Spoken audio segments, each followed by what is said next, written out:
Artificial intelligence is raising new concerns about our privacy, particularly with cameras in public, like those flock cameras being used by some law enforcement. Now, the privacy concerns are being heard by some companies. And today, we have an exclusive announcement this morning from Ring, which markets doorbell and home security cameras. Ring is rolling out new beefed-up security to ensure the company cannot access videos once they've been processed. I'm pleased to say Ring founder and chief inventor Jamie Siminoff is with us. Good morning. Good morning. Okay, so it's called TAKE, Throw Away the Key Enforcement. I love it, a good acronym. What is it, and do consumers have to opt in? So it's like if you're end-to-end encryption, maybe you've heard on WhatsApp. So it's like that, but it's a variant of that works around the home. The problem with end-to-end encryption is it's a one-to-one. The home has many. You know, like my wife needs to share the Ring. And so with Take encryption, we can give you a very similar, like the similar encryption to end-to-end encryption, but do it around the home and still have those features and things that you want to have with a Ring or with a home security camera.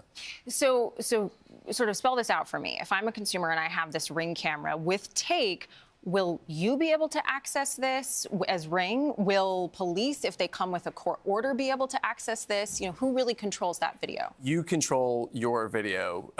We've always architected our system to be secure. We are now sort of giving you the keys, if you will, that you have the key to your video. And so if you want to share your video, which we have a community request tool where police can ask you for your video, but you choose, do you want to unlock that key and give it out, which typically our customers do when something's happening, but now you know that your privacy and security is assured with Take encryption.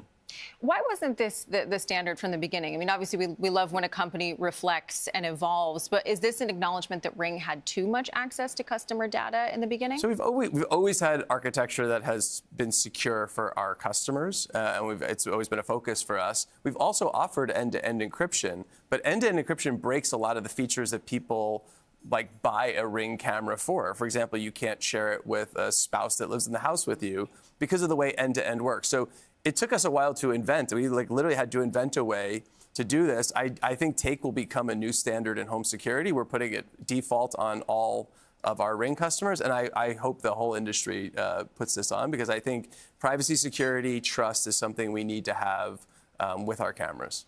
So obviously the sort of surveillance network has been very helpful in some cases. I'm thinking about the Nancy Guthrie case. Yep.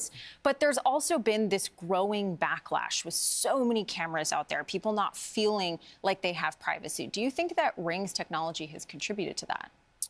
You know, I think that as more technology happens around us, the more we get inundated by technology, it does create anxiety. And it's up to us as an industry, it's up to me as a leader in technology, as an inventor of this area, to continue to invent ways to give people the assurance that their information is their information. Because when people trust these things, they become valuable, they use them, and they're good for communities.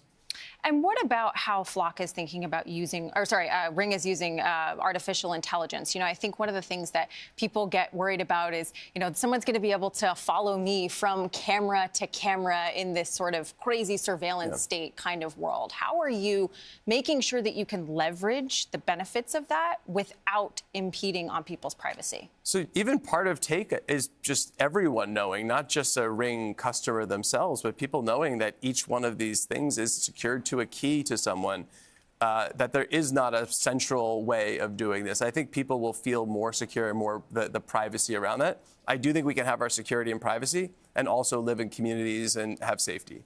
And just really quickly, would you commit that Ring would never allow that technology for someone to be tracked from camera to camera without their consent? I mean, we are giving you the keys to your information. So each home, each Ring neighbor is what we call our customers, has the key now to their information, and they can use it when they feel they need to, but also keep it secure and have that trust when they. All right, Jamie Siminoff, really appreciate you sharing this announcement with us and what Ring is doing.